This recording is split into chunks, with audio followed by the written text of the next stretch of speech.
Hi, I'm Victor Vogel with Chat with Vic. You can see that right up here. Um, this is going to be a little longer video than normal.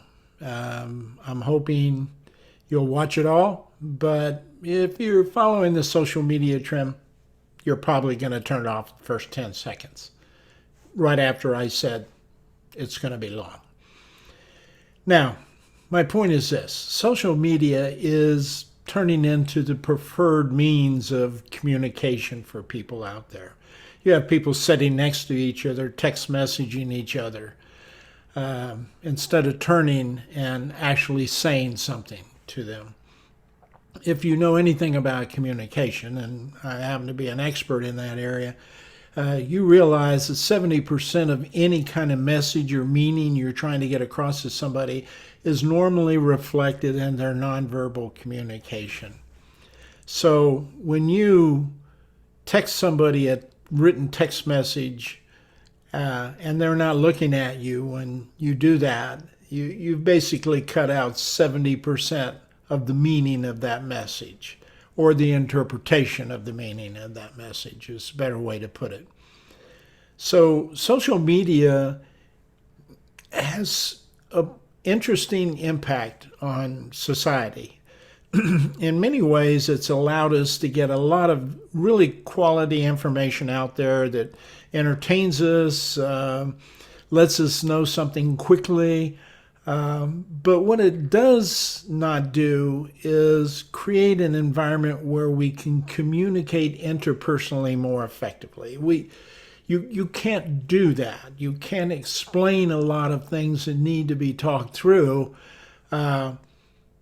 in 240 characters. So what is becoming predominantly the favorite communication tool out there today is the TikToks, the Instagrams, the Twitters, those areas that they're trying to restrict how long you have. We've done a couple of things when we do that.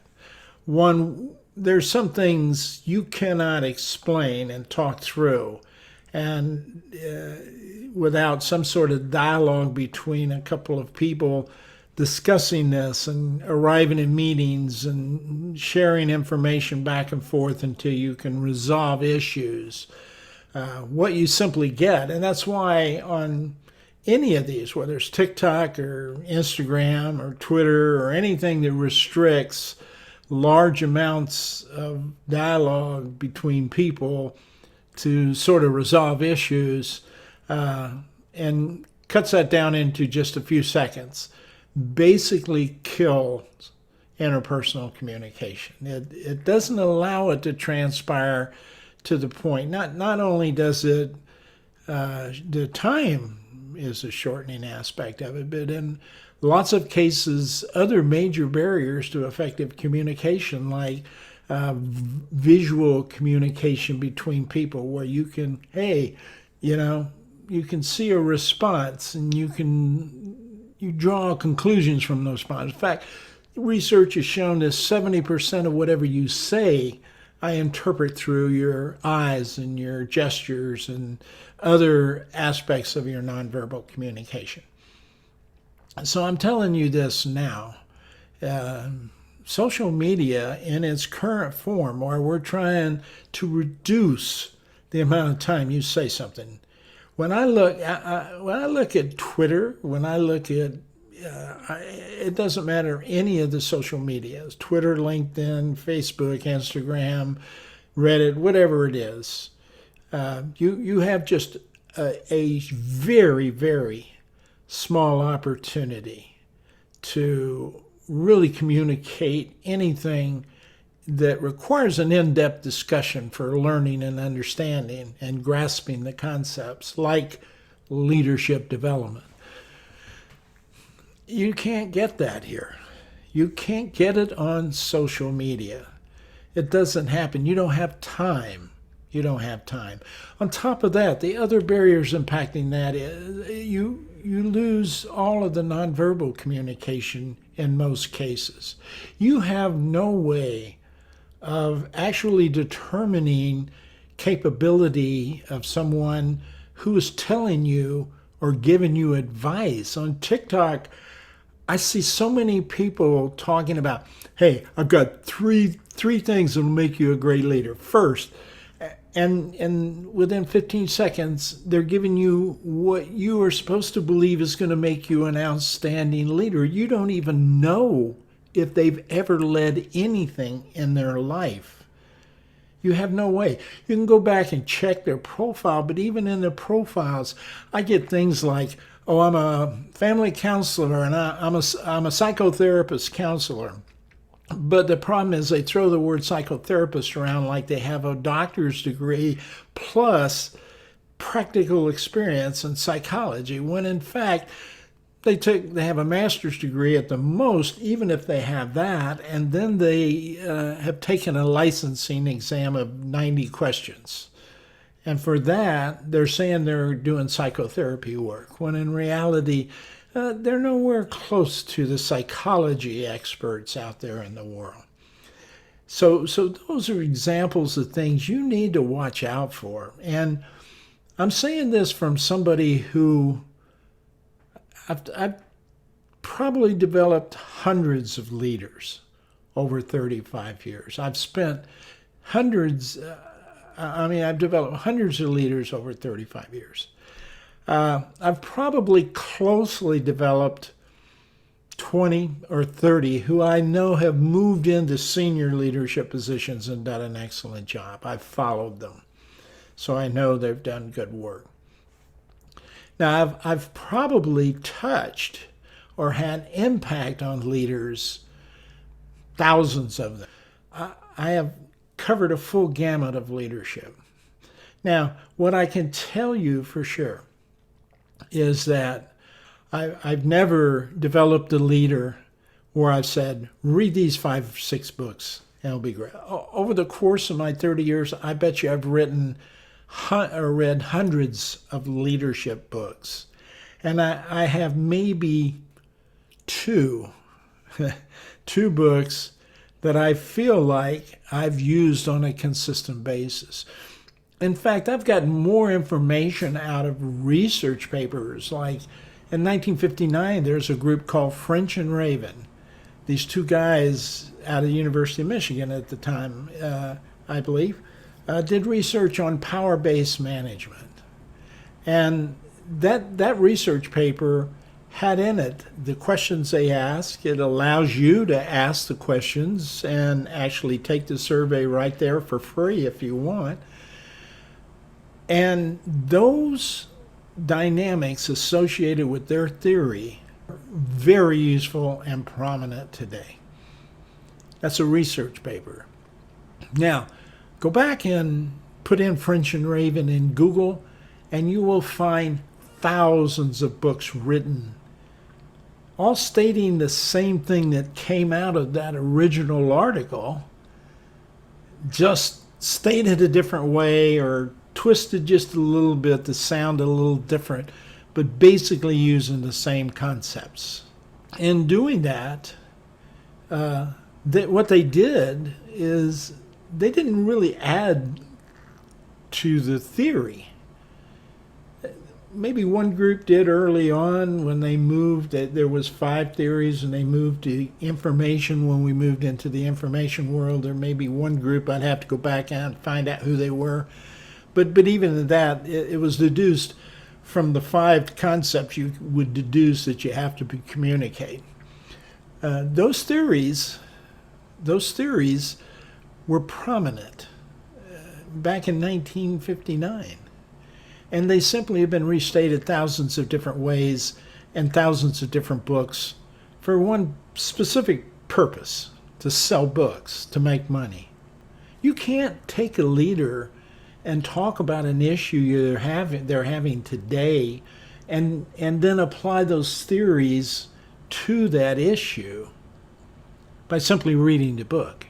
You have to understand the underpinning behind French and Raven theory, and then you have to actually go out and assess that, do the work to assess and validate where they're coming from and be able to present that in a way that the leader wants it and accepts it. And then you have to talk about how to take those concepts, mostly from a communication perspective, and apply them effectively within their scope of their job on a daily basis. That doesn't happen out of 5 best principles for leadership. You might have 5 best principles. I mean, you may state those 5 French and Raven principles, and they may be correct. It does nothing to help a leader grasp that who reads those 5 principles. They're still going to go back and either through on the job, struggling in and out and bouncing around and getting it right and getting it wrong, they may discover how that's happening.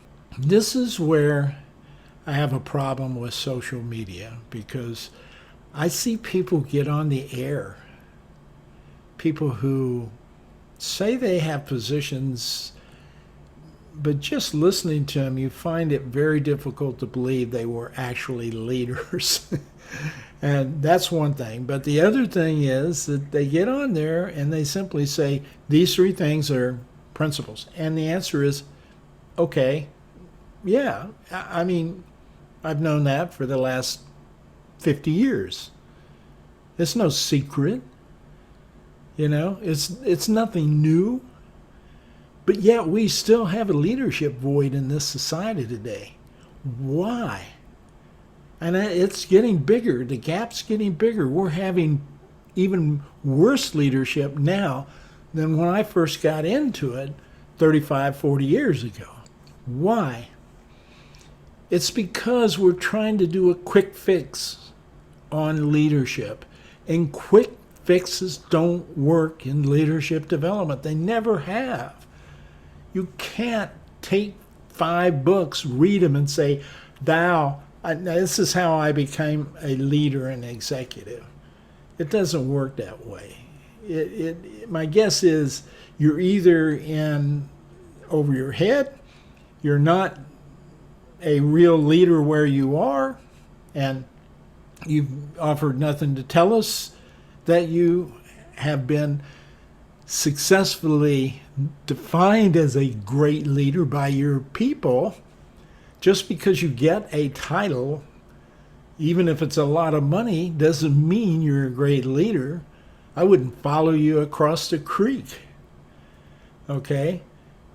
You know, you can force me to go across the creek, but you can't force me to follow you, and that's what leadership is about. So those are the dynamics that are missing in the social media world, that are creating immediate quick fixes on TikTok and Instagram and Twitter and all these others, probably less on Twitter. Twitter is probably locked up in all the political jargon today, which is another problem in how Twitter is doing an injustice to communicating about what's actually going on. This is where a lot of misinformation is coming from out of society today, is the social media context. Because you are not required, or do you have to, sit down with me and discuss why I should listen to you, why your wisdom makes sense. My God, we elected Donald Trump to the highest power leadership position in the world. And for 4 years, you've seen the consequences of that. He is not a leader, never has been a leader. He is a cult person. He creates things that make people believe, but he is not a leader in any stretch of the imagination. So, you know, the dynamic comes into where is the leadership development in this country, and it's more and more being narrowed down into these social media context, and less involved with good leaders spending time helping people during their term or position as a leader. Somebody that they can go to and talk to who's been there, done that, and watch the impact. So there are people will say, we have a toxic culture. Well, we have a toxic culture, I think, because social media creates a toxic culture. It's really simple. It's not hard to see that coming. Over 50 years as a communication expert, I've seen social media totally destroy interpersonal communication from an effectiveness standpoint. It doesn't exist. You got a lot of communication, but having a lot of communication doesn't make it good communication. It just means you're communicating a lot of communication real fast and efficiently that is no good. That's the problem we're struggling with here. When I develop leaders, when I say I actually develop leaders, I spend a lot of time. I could go in and assess a leader. It would take me a week or two of 8-10 hour days to collect the data, look at it, analyze it, come back and sit down with this person, spend the time to show them the data in a way that they would accept and understand it, then put together a program and monitor that program over a period of months, if not years, to help this person negotiate change. Every time they ran into something, I could say, yeah, well, see, this is where the information showed you that you had this problem.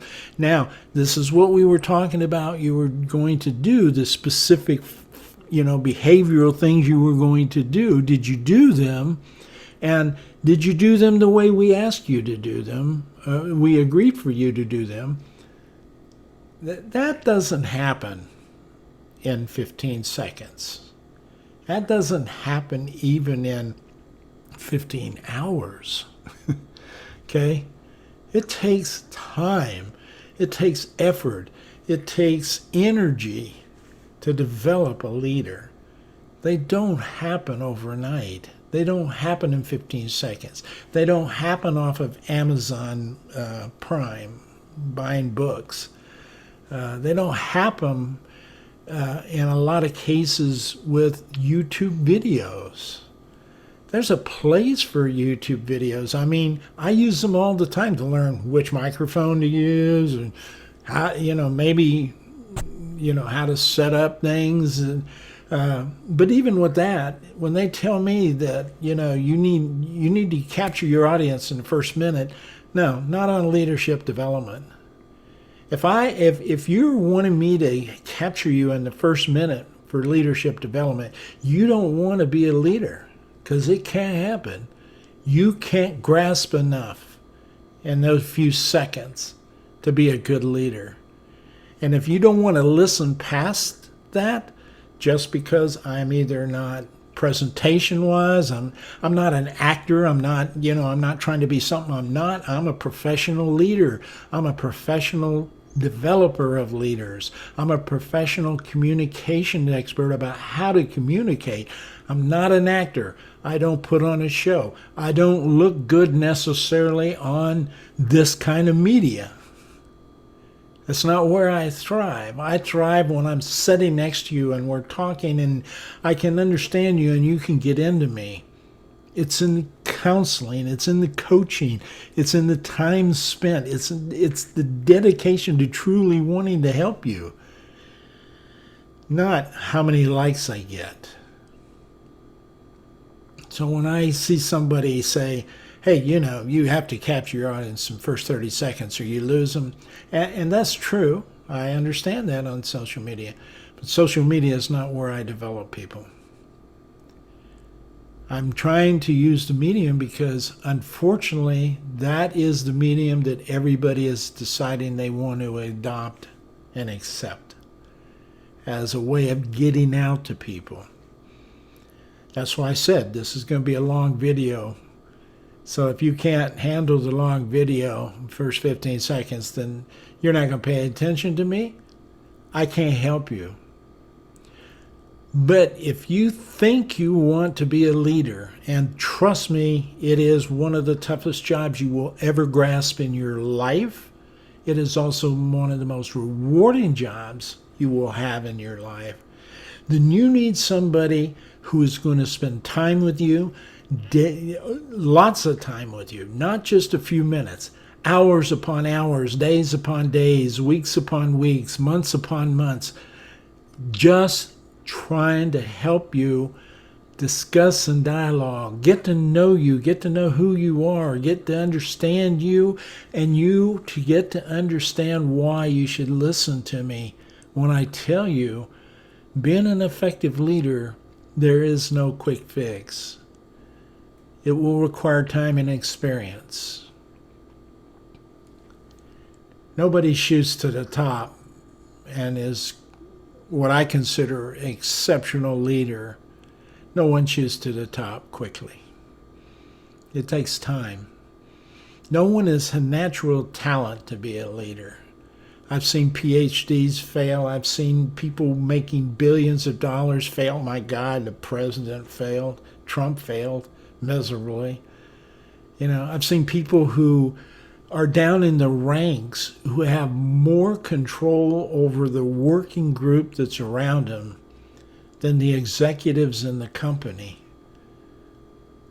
This is what this revolution is about, folks. When they say they have a toxic culture, and they're trying to tell you they have a toxic culture, you have a toxic culture out there, and you're not listening. You're not hearing them. That's because they've only got 15 seconds. Even people who get on social media who are right and are explaining the toxic culture can't do it right because they don't have enough time to convince you that you're screwing up your company with a toxic culture. They can't do it on a social media platform. And we're not taking the time to go down into the ranks and spend with them. The hours it takes to assess and have the one-on-one interviews. The vast majority of time that was proven productive for me as a consultant for 35 years wasn't when I was in front of a classroom explaining the statistics to an assessment and then trying to structure out what the data was saying. It's when we left, went to a lounge, and I was with a group of the people who I was teaching, and they felt comfortable outside of that world of telling me what was really going on. They would just break down. They were looking for somebody to listen. So all I had to do was just listen and then ask some probing questions about what I was hearing to get more information. Then I could turn around and go back to a board of directors and say, you guys are really all fucked up. You are really fucked up. And if you don't change, your organization is never going to get where you want it to go. And no, they don't like hearing it. But, I had information here. All of these people are people who were receiving excellent appraisals. I checked on them.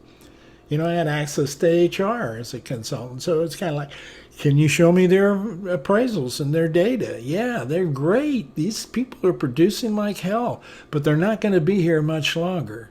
As soon as they realize they have the way to get an opportunity to get out, they're going to take it. They're going to take it and they're going to leave.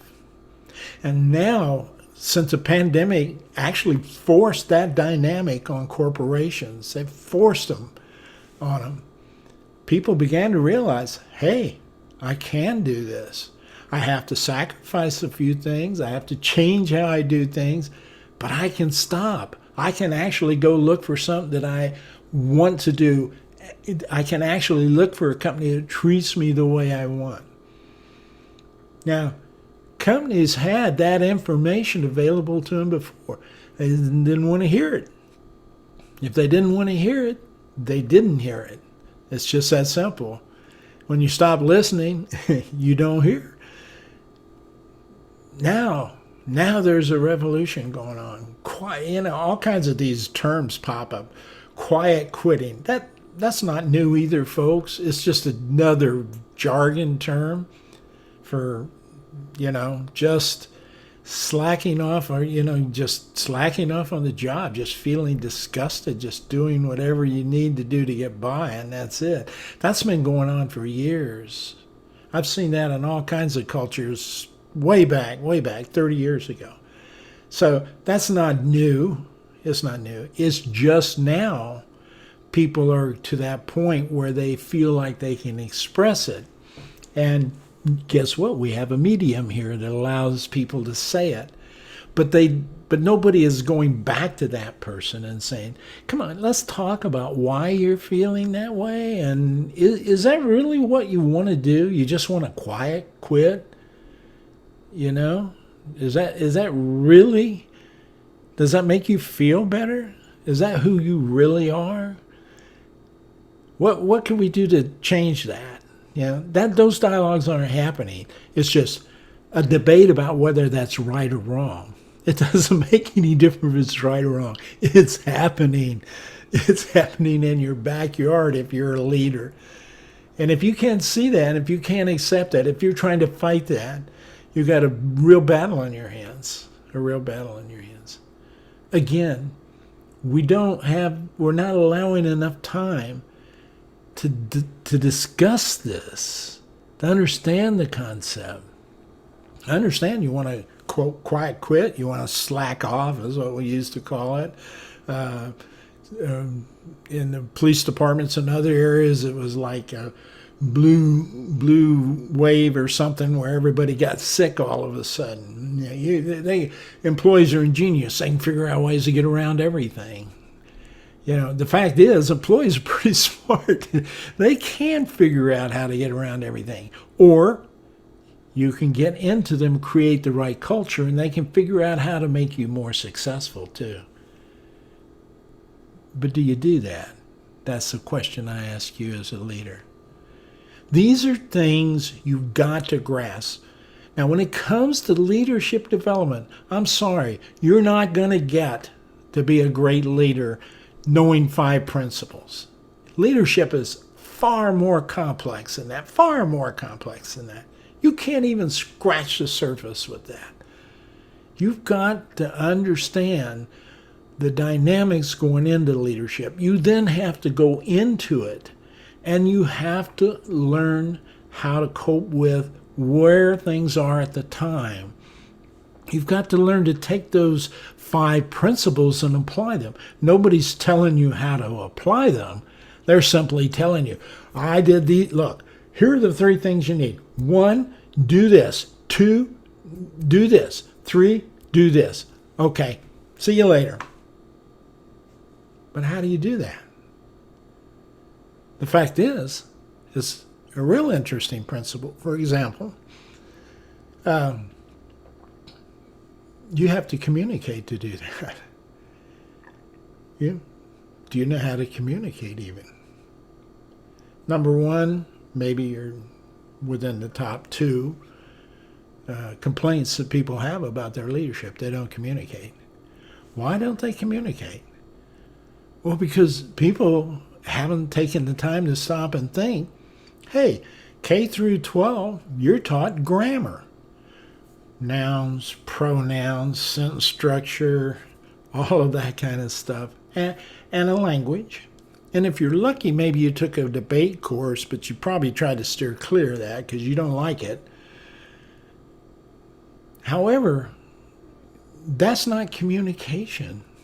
That teaches you nothing about where does the meaning of what you're trying to say really reside.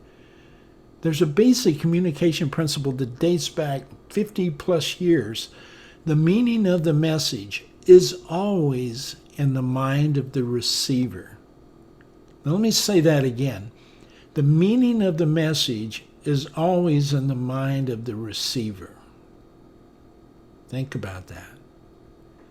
So how do you get somebody to accept what you are trying to tell them in a way that lines up with what you're trying to say and actually understands what you mean? What is involved in that dynamic? There's a tremendous amount of things. There's your culture value system when you create the meaning.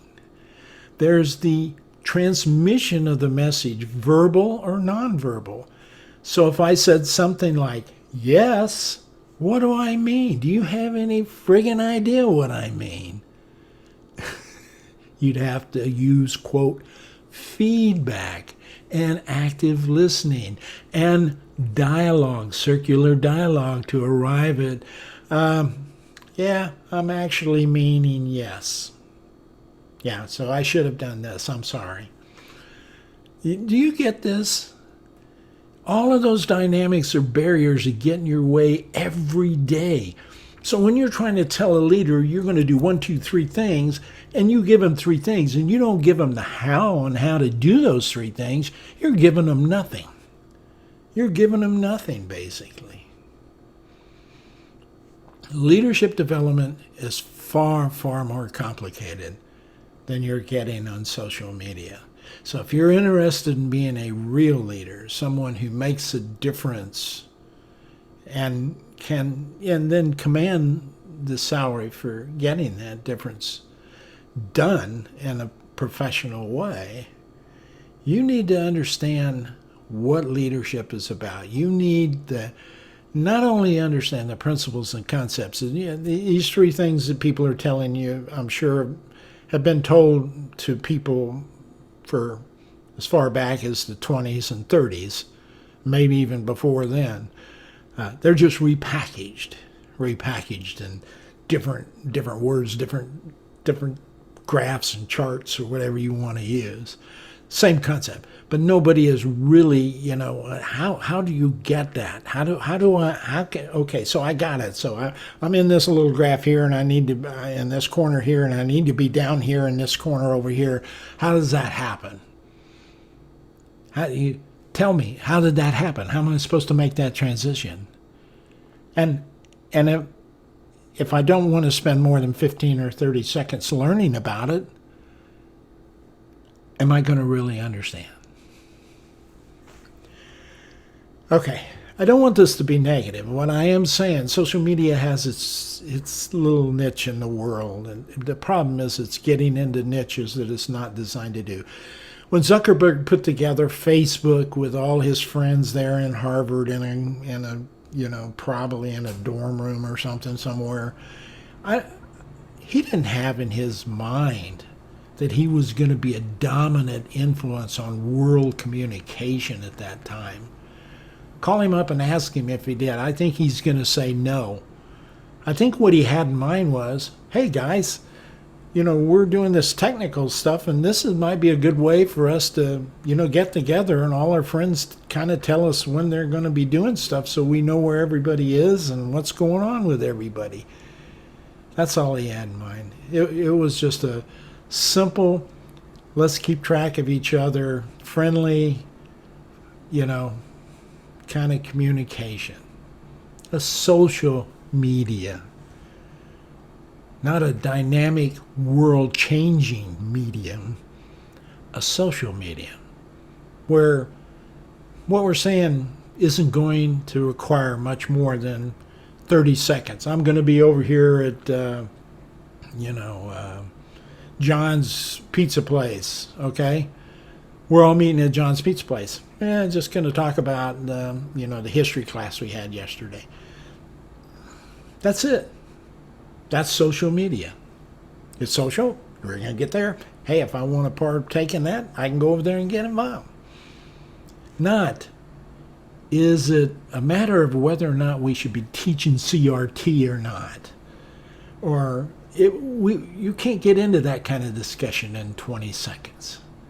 You can't convince anybody of anything like that in 20 seconds. That's why social media isn't convincing anybody of anything. It's really just a way to vent. In fact, it's getting kind of tiring because every time I get on there, it's just nothing but bitching. Nobody's doing anything. They're just bitching. And then when you ask them, hey, what do you want to do? They get offended that you ask them about it. I'm going, why do you tell me about it then? Just, don't tell me about it on social media. Just go do something about it. This is the dynamic of how social media is degrading interpersonal communication to the point where we're losing connection to each other. And of course, we see the results of that: lack of unity, lack of understanding, misinformation, propaganda. All these are all areas that when you have these kinds of things, people can get in there and just grind away and start working on your mind. You can be heavily, unduly influenced on a social media environment if you're allowing yourself to be sucked into that. On the other side, where it can be useful, hurricanes, where people need money, we get it to them quickly, even if they don't need it, like Donald Trump. Donald Trump uses social media to bleed people who are telling us inflation is costing them and they can't afford anything. But they're giving him they're giving him millions of dollars to fight lawsuits, and they don't care where the money goes. They're not questioning that. That's social media in the wrong direction. It's not social at that point. Okay? Back to my point. If you want to develop leaders, you're not going to do it in a short, very short statement. And being a better entertainer when you say it in 15 seconds is not going to help that leader understand, or that person understand, how to apply and work those leadership concepts on an ongoing basis so they can correct them, because you don't correct them in 15 seconds either. You don't turn around and go out and, hey, okay, now I'm going to do this. It doesn't work that way. Behavior isn't working that way. It never has worked that way. And it won't work that way in the future, because we're not designed as humans that way. Don't ask me why. I have no idea. You have to go to the psychology side, and it'll take you longer than 15 seconds to understand it, okay? So here's my advice. If you want to be a leader, then get with some people who are leaders, who can help you become a leader. Use networks like this that I'm talking to you over now. That's what I offer. I offer you the opportunity to come on in and talk to me. Spend an hour. If you can't afford it, then find somebody you can talk to who's a leader.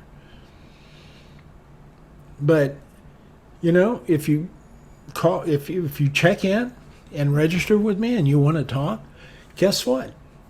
I'll talk to you like this for the first, hour. And I don't know, maybe you'll take something away that you can use during that hour. And that'd be great, and that's free. But if you really want to develop, you're going to invest in it. If you really want to become a leader, you're going to commit through investing. And in that case, it's an investment. It's not a cost. It's not a $50 cost to talk to me an hour. By the way, that's considerably less than I'd charge as a consultant, but I don't have all the costs I had as a consultant. But that's beside the point. The point is, are you going to invest some time and energy in becoming a leader, or are you going to look for the quick fixes? If you're going to look for the quick fixes, leadership is doomed in America. We're pretty much going south, because you're going to believe whatever you hear, whoever comes across who is most fun, most energized, most exciting. I don't, all my years, I've never seen a whole bunch of leaders, whether it was in the military, whether it was in business, whether it was in educational systems, whether it was in nonprofit organizations, whether it was independent professionals. Most of these people were not dynamic entertainers. That's not what leadership was about. It was about the time they spent with the people. And the mistakes they made, and owning up to those mistakes, and then apologizing for them and asking for help to correct them. I see that in good leaders all the time. I don't see a lot of flashiness, I don't. You look at all of the CEOs who are out there, whether it's Bezos or Tim at Apple, or Gates from Microsoft, or even the President of the United States right now, Joe Biden. They're not dynamic people. They're not entertainers. They're not people that grasp you in the first 30 seconds. They're people who understand leadership dynamics, how to apply them. And no, are they perfect all the time? Absolutely not. Nobody is. But they are getting things done as leaders. Okay? And they're not doing it in a 15 or 20-second tweet. You don't see those things. So I just wanted to kind of lay this out on the table for anybody who wants to watch this video. And like I said, if you're an avid, excited, generational person now that believes that this can all happen in 20 seconds, I don't know. I hope I'm having an impact on you, but if I'm not, I'm not. And you're just going to have to learn pretty much like the rest of the generations before you as they stumble through all kinds of mistakes and screw things up too. But there's an opportunity here. There's an opportunity in this medium for me to talk with you and not have to be right next to you and be available to you on a regular, ongoing basis to get to know you. Okay? And talk with you. I mean, this is a great medium for doing that.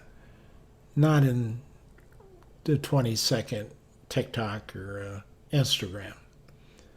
Not even in a long YouTube video like this. It has to be more than that. It has to be ongoing. We have to connect. You have to believe. You have to see.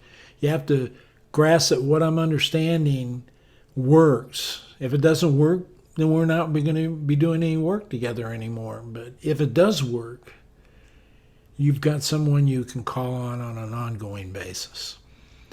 And over 30 years, it worked for a lot of leaders that I developed. Did everybody I work with become successful? No, absolutely not. No. Many of them did. Many of them did. More than didn't. At least for the people I work for. Was that because of me? No. It was because I had some things to offer them. I had some things I could provide them. And encourage them. I knew how to encourage them and help them find and discover themselves what they needed to do to become a good leader. I will never take credit for somebody becoming a good leader. I will always have appreciated I had a hand in it. That's the role of a good leader, who's especially trying to develop other good leaders. I hope you enjoy this video. If you didn't, sorry about that, but I don't have any other solutions for you. But I am telling you this. Keep going down this track where you're trying to shorten the time you spend to connect with other people and help them. And you're pretty much dooming yourself and others to disaster.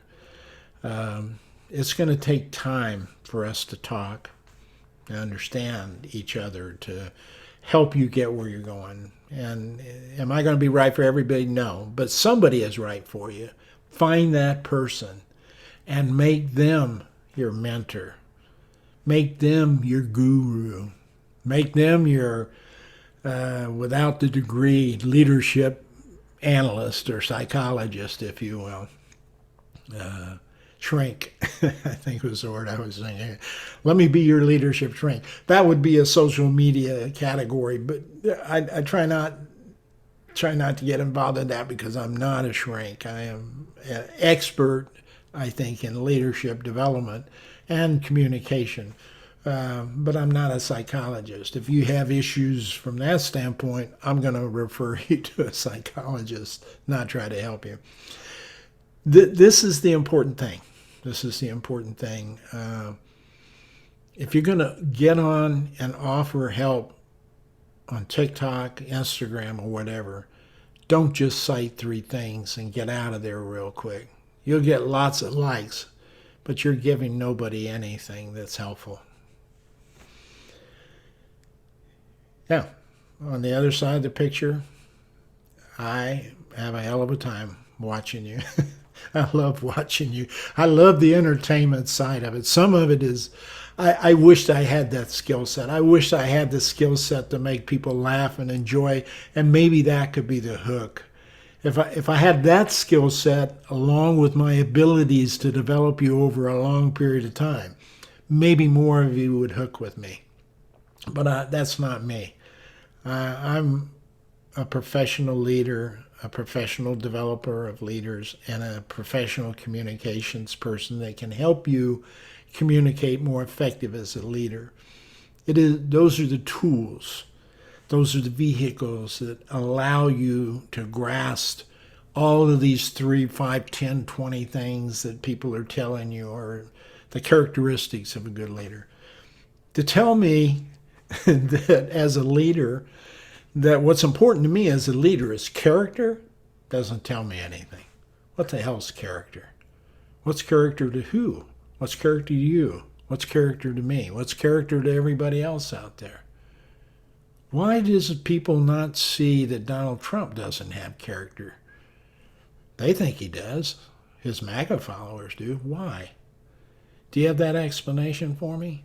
See, those are things, if you're not answering when you put them out there, you're not helping. You're hindering.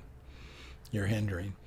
So as you get out there and you start doing this stuff, bless your hearts. I love you. I watch you. I'm entertained. And I'll continue to go on there and look. Okay. I'll continue. But I struggle every time I see somebody get on to a thing and they're going, hey, this is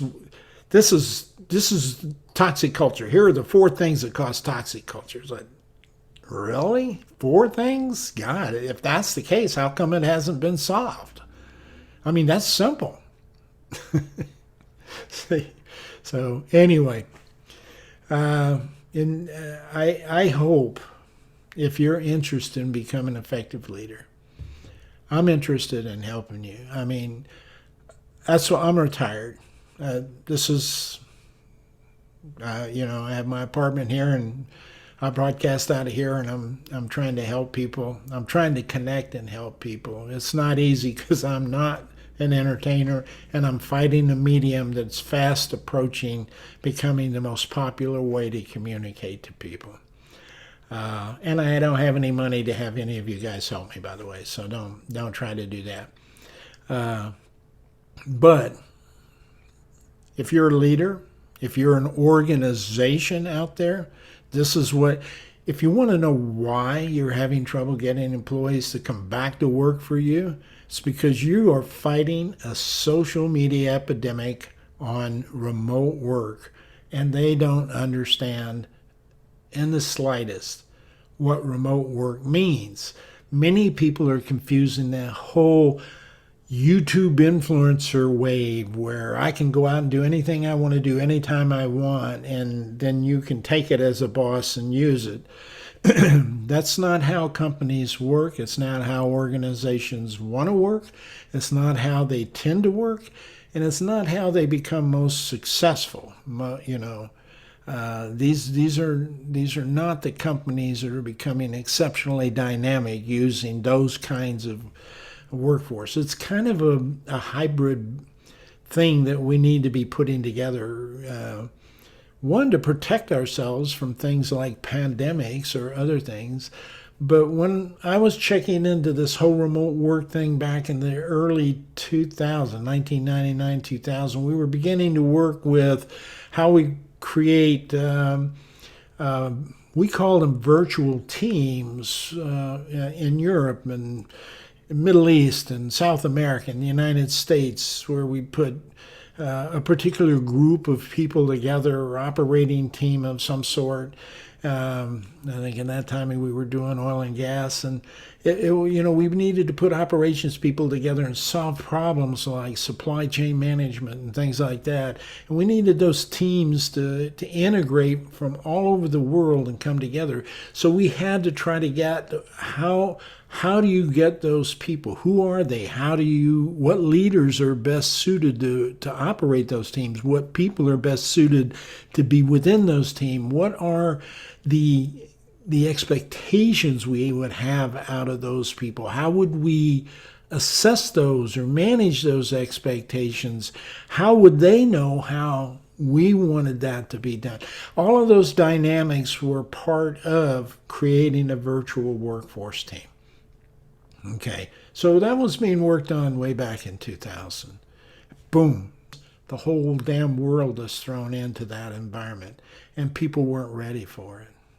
And consequently, now we're struggling with actually something that was never designed to be a benefit to employees. Although there was some benefit to virtual team management. One, it was primarily put together because of cost. Okay, we could reduce costs, and at that time, cost was, heavy. 2000 is just prior to the 2008 recession, so things were going a little downhill, and people were tightening their belts. So the whole idea was, how do we save expense and cost? But there was also, hey, as a consultant, when I went to Europe, I traveled for over there, and sometimes I was there 2 weeks, sometimes I was over there a month at a time. I never saw my family for that period of time. So outside of, this kind of environment. So we were going, how do we get all of those kinds of connected pieces together, where we need people from all of those different environments working on the same principle or concept? How do we get that happening? And this is when things like Zoom and all that were in their infancy, and they were beginning to be available, telecommunications, etc. It was very, very rough, very nowhere near what it is today. But it was there, and so we began to put together virtual teams.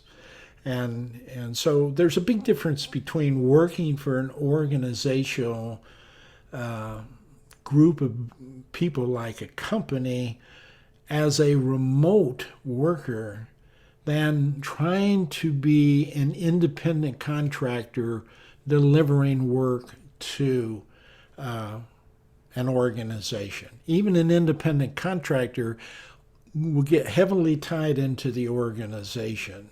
And so that dynamic, that culture isn't an independence culture like people are thinking about the remote work. I want to work from home. I want to work the hours I want to work.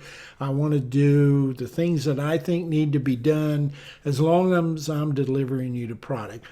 Now, herein lies the rub, what the corporation perceives the product to be, and whether they have faith in you, because that's what you're asking them to have, is faith that you will deliver the product that they want on the time they want. So they're scheduling their work and delivery of their products based on you meeting your objectives.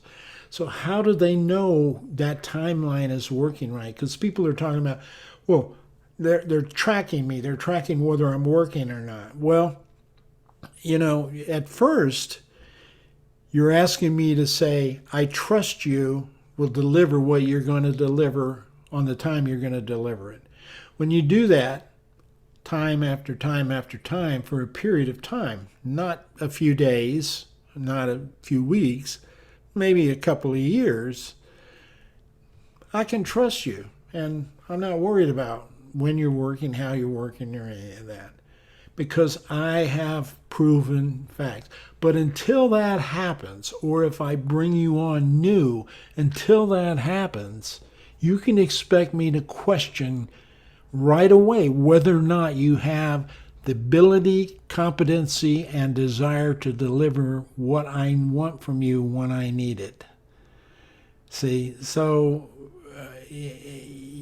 how that balances out with, oh, I want to I want to be able to take care of my kids or play with my kids while I'm doing at a certain period of time or go attend a certain event. Many of us missed a lot of kids' events over the years as we went through business. So the question then becomes, if you want that kind of environment, then you have to create that with the organization and the leadership within an organization. Now, if you're an independent person and you're just selling stuff to people, then, like an influencer, if you're an influencer on YouTube, you're not having any of those issues. But if you're trying to do remote work for an organization, there's going to be some things that you're going to have to cope with that are very much like the same dynamics you experienced if you worked in an office. But it's going to free you up to do some kinds of things. But you're going to have to show how that works. You're going to have to come to an agreement with that organization. You're going to have to figure out how that they feel comfortable and believe in you, because they have some commitments to make over here. You fail your side of it, they don't make those commitments. You see how that works? It's a balance. It's a balance of needs. And when those are balanced well between companies and what they have, people and what they need, and customers and what they need, when all that works well, when it's balanced, then you realize that you all depend on each other for everything you have. And when you have that, you have a healthy culture, not a toxic culture. And you can have it in a remote world. You just have to make sure you all are agreeing to what needs to happen and how it needs to happen. Now, I will say this. That is primarily on the shoulder of leadership. So if you are a company or you're a leader and you're trying to deal with this remote world, you need to sit down and figure this out. It's something I can help you do, but whoever you want to do this with, you need to figure this out so that when people come to you and say, I'd like to work remote, you can say, that's fine. Here's some of the criteria we have in place to allow you to do that. And then come to agreements and build your remote workforce around meeting the objectives of all of those needs. The company, the employee, and the customers all need those. All that data needs to be considered. When that plan's well laid out, everybody understands what's expected. They understand how we know you're reaching those expectations. Your remote world is not toxic. It's healthy and it's happy. And you're working for a company, not yourself. So you have all of the benefits associated with being in an organization. And in many cases, your resources to get things done can be drawn in and pulled from the organization to help you if you struggle with something. If you're on your own and you're struggling, you don't have those resources all the time. There's one of the benefits of being in an organization and a team. When you're in a team, the team pulls together towards the same goal. So some people struggle and other team members, fill the gap. Those are the issues. Long video, but I'm here to help you develop.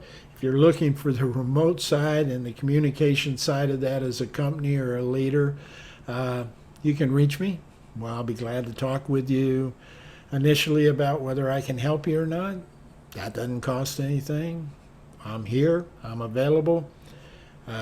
My name is Victor Vogel. This is Chat with Vic. It's up here in the corner.